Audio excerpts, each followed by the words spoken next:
महाराष्ट्रातल्या 17 विधान परिषद निवडणुकीचा आज आपले उमेदवार जाहीर झाले आहे। भारतीय जनता पार्टी 11 सीटवर, शिवसेना 4 सीट आणि राष्ट्रवादी काँग्रेस 2 सीटवर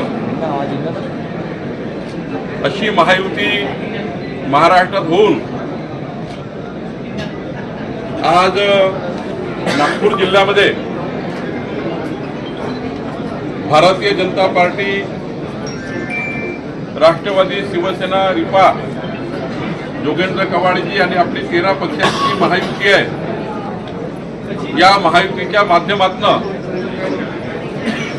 डॉक्टर राजू पोद्दारजी यांना काल उमेदवारी मिळालेली आहे। देशाचे पंतप्रधान नरेंद्र मोदीजी, माननीय अमित शहाजी, आपले राष्ट्रीय अध्यक्ष नितीन नवीनजी, राज्याचे मुख्यमंत्री देवेंद्र फडणवीसजी, नितीन गडकरीजी, आपले अध्यक्ष रवींद्र चव्हाणजी, या सर्वांचे मी आभार मानतो।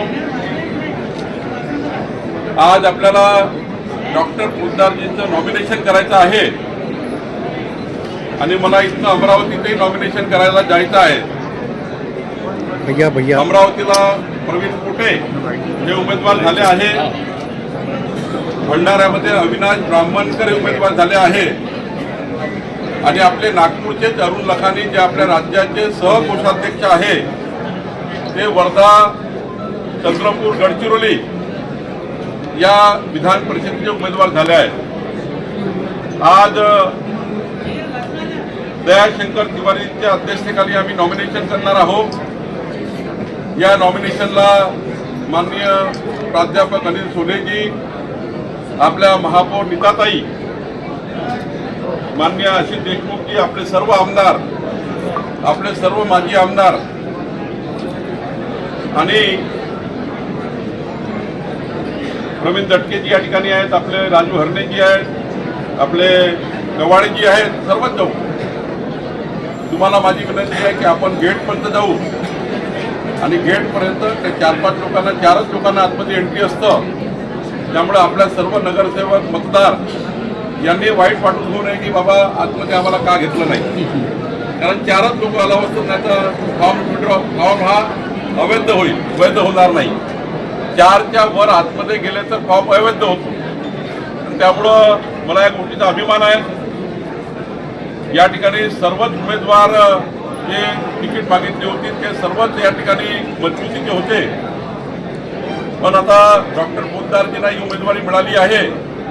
मागच्या वेळी ही उमेदवारी मला मिळाली होती। आपल्या सर्व नगरसेवकांनी प्रचंड मदत करून मला निवडून आणलं होतं, पण आता नव्यानं महानगरपालिका, नगरपालिका निवडणुका झाल्या आहेत। पण एक गोष्ट महत्वाची आहे की जे काही मतं आपल्याकडे आहे, केवळ 20% मतं काँग्रेसकडे आहे, 80% मतं महायुती, भाजप आणि महायुतीकडे आहे। आणि मला विश्वास आहे की ज्या पद्धतीने महानगरपालिका, नगरपालिका आपण जिंकल्या आहे, 29 नगरपालिकेमध्ये आपलं बहुमत आहे। काही नगरपालिकांना 17च्या 17 सीट भाजपजवळ आहे। बेसा, बेलतरोडी, खरबी, बहादुरा एकट्या कामठी विधानसभेमध्ये 140 मतं आहेत आणि त्यामुळं नागपूर शहरामध्ये आज जवळपास 120 मतावर आपण आहोत। दयाशंकर तिवारीच्या नेतृत्वामध्ये नितीनजी, देवेंद्रजींच्या मार्गदर्शनाखाली एक मोठा विजय नागपूर महानगरपालिकेने मिळवला आहे। नागपूर जिल्ह्यातलं प्रचंड मोठं यश आपल्याजवळ आहे आणि मला विश्वास आहे की महाराष्ट्रातली सर्वात जास्त मतांनी कुठली सीट जिंकेल त्या सीटचं नाव नागपूरची आणि डॉक्टर पोद्दारजी आहे। काँग्रेस पार्टी आतापर्यंत उमेदवार ठरू शकली नाही। काँग्रेस पार्टी आतापर्यंत उमेदवार ठरू शकली नाही कारण डुबत्या जहाजात कोणीच बसायला तयार नाही। डुबत्या जहाजात कोणीच बसायला तयार नाही। जोरात सांगा ना, नाही। माझा आवाज पोचत नाही वाटतं। भारतीय जनता पार्टीचा विजय असो, भारतीय जनता पार्टीचा विजय असो। डुबत्या जहाजात कोणीच बसायला तयार नाही। त्यामुळे आपल्या सर्व नगरसेवकांना, आपल्या मतदारांना माझी विनंती आहे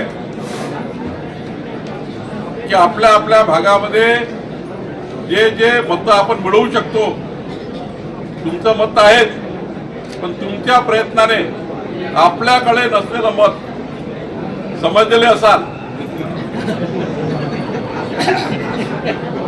समजले का? अजून थोडं समोर जाऊन सांगू. आपले मत आहेत, पण जे मत आपल्याकडे नाही ते आपल्या संपर्कातनं, सामाजिक संपर्क, आपला व्यक्तिगत संपर्क जितका वाढवा, काँग्रेस पार्टीने अपेक्षित केलेलं त्यांचं मतदान सुद्धा त्यांना मिळणार नाही याची काळजी भारतीय जनता पार्टीने घ्या.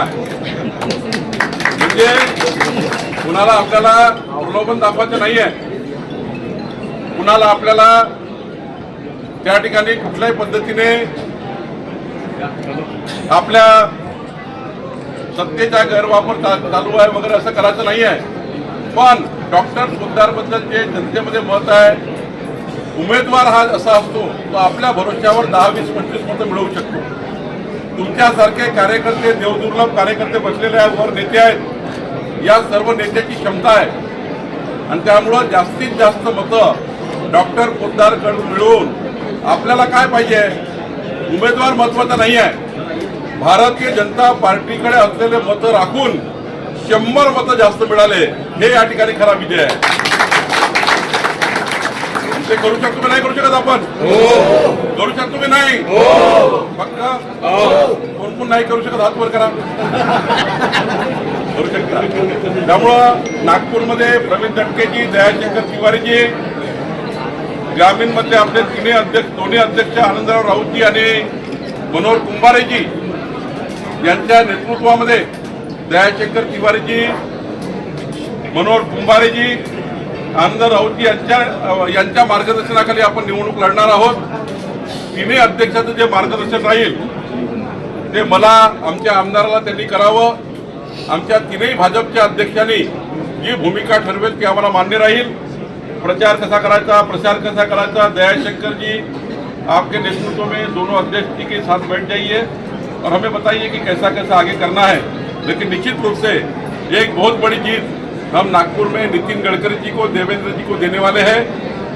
उनको ये चुनाव में आने की जरूरत नहीं गिरनी चाहिए.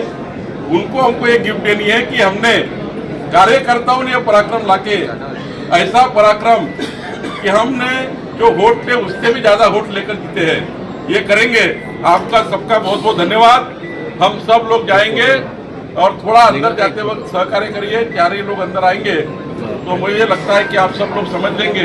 मैं फिर एक बार आप सब लोग आए, तुम्ही सर्व आल्याबद्दल मी तुमचे आभार मानतो. खूप खूप धन्यवाद. सर्व आदरणीय सन्माननीय नेते मंडळी आणि उपस्थित सर्व नगरसेवक, उपस्थित सर्व पदाधिकारी, कार्यकर्ता, भगिनी आणि बंधूंनो, आज मला या ठिकाणी उमेदवारी मिळाली त्याबद्दल आदरणीय मोदीजी, आदरणीय नितीन नवीनजी, आदरणीय नितीनजी, आदरणीय देवेंद्रजी, आदरणीय बावनकुळे साहेब आणि आदरणीय रवींद्र चव्हाण साहेब, या सगळ्यांना मी मनापासून धन्यवाद देतो. आणि निश्चितपणे ही अतिशय मोठी जबाबदारी आहे. या मतदारसंघामध्ये यापूर्वी बावनकुळे साहेबांनी अतिशय उत्कृष्ट कार्य केलं आहे आणि म्हणून निश्चितपणे येणाऱ्या या 18 महिन्यांच्या काळामध्ये शेवटच्या माणसाला न्याय देण्याचं काम आणि सर्व ठिकाणी विकास करण्याचं काम माझ्या माध्यमातून मी करेल असं आश्वासन या ठिकाणी देतो. सन्माननीय सर्व मतदारांना मी विनंती करेल की आपण सगळ्यांनी मला त्या ठिकाणी भरघोस असं मतदान देऊन विजयी करावं. आपण मोठ्या संख्येनं या ठिकाणी आलात त्याबद्दल आपणा सगळ्यांना मी कोटी कोटी धन्यवाद देतो. मला असं वाटतं की जागा ऑलरेडी सिटिंग जागा आहे आणि अजून विरोधी पक्षातर्फे उमेदवार जाहीर झालेला नाही आहे.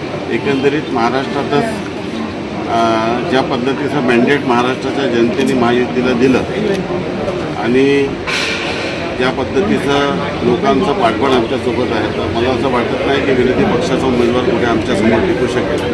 आणि महायुतीतून ज्या ज्या पक्षाला जशी उमेदवारी मिळेल तो उमेदवार निश्चितपणे निवडून येईल असं मला आत्मविश्वास आहे. एकूण किती जागा शिकण्याच्या अजून या संदर्भामध्ये अंतिम निर्णय अधिकृतरित्या जाहीर झाला नाही, त्यामुळे या विषयावर भाष्य करू शकणार नाही. परंतु साधारणतः जे काही आमचे नेते माननीय शिंदेसाहेब आणि माननीय देवेंद्रजी ठरवतील त्यानुसार वरिष्ठ पातळीवर चर्चा होऊन या जागा ज्यांच्याकडे आल्या त्यांना निवडून आणण्यासाठी भाऊ, यवतमाळमधून दुष्यंत चतुर्वेदीचं नाव समोर येत आहे, झालंय का काही? अजून या संदर्भामध्ये मला कल्पना नाही आहे, कारण की थोडंसं सीट वाटपामध्ये आणि बाकीच्या गोष्टीमध्ये विलंब झाला आणि शेवटी पक्षाने ज्यांना उमेदवार दिले तो आमचा उमेदवार असतो आणि त्याला निवडून आणण्यासाठी आम्ही प्रयत्न करत असतो. त्याला कुणाला शिंदेसाहेब उमेदवार देतील त्याला निवडून आणण्याचा प्रयत्न करतो. पंतप्रधानांनी इंधन बचतीचं आवाहन केलं होतं, इलेक्ट्रिक वाहनं वापरायचं आवाहन केलं होतं, पण रॅलीमध्ये मोठ्या प्रमाणात पेट्रोल आणि डिझेलच्या गाड्या वापरण्यात आल्या.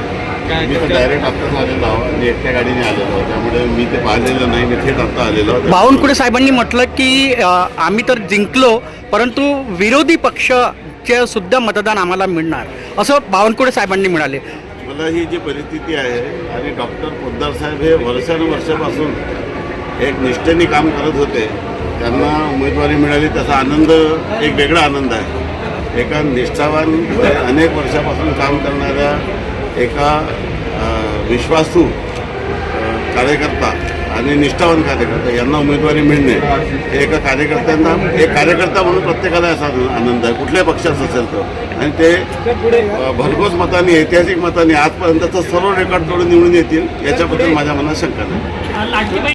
निश्चितपणे आज जी मला उमेदवारी मिळाली आहे त्याबद्दल आदरणीय प्रधानमंत्री नरेंद्र मोदी, आदरणीय राष्ट्रीय अध्यक्ष नितीन नवीनजी, आदरणीय नितीनजी, आदरणीय देवेंद्रजी, आदरणीय बावनकुळे साहेब, आदरणीय आशिष जयस्वालजी, आदरणीय रवींद्र चव्हाणजी आणि सगळ्या पक्ष नेतृत्वाला मी मनापासून धन्यवाद देतो. आणि गेल्या अनेक वर्षापासून पार्टीचं काम अतिशय तळागाळामध्ये जाऊन काम करत असताना हा जो सन्मान मला मिळालेला आहे, मला असं वाटते की हा एका सच्चा कार्यकर्त्याचा सन्मान आहे. आणि त्यामुळे हजारो कार्यकर्ते आज माझ्या उमेदवारीमुळे आनंदित झालेले आहेत आणि निश्चितपणे ही निवडणूक आम्ही 100% जिंकणार आहोत. भाऊ, कार्यकाळ फार लहान आहे, T20ची पारी खेळणार आहे का? निश्चितपणे T20ची पाळी मी दमदारपणे खेळणार आहे आणि या 18 महिन्याच्या काळामध्ये जी जी आव्हानं येतील ती आव्हानं पेलत त्या ठिकाणी कार्यकर्त्यांचं आणि जनतेचं समाधान करण्याचं काम आणि नगरपालिका, नगरपंचायत आणि महानगरपालिकामध्ये विकास करण्याचं काम मी निश्चितपणे करेन. विरोधकांनी अजूनपर्यंत उमेदवार जाहीर केलेला नाही, काय धसकी वगैरे काढली का? विरोधकांनी उमेदवार जाहीर जरी केलेला नसला तरी माझ्या माहितीप्रमाणे त्यांचे फॉर्म आज येणार आहे. पण त्यानंतर आज कोणाकोणाचे फॉर्म येतात ते बघितल्यानंतर आमचे पक्षाचे नेते हे महाविकास आघाडीच्या नेत्यांना त्या ठिकाणी विनंती करणार आहेत की ही निवडणूक बिनविरोध झाली पाहिजे.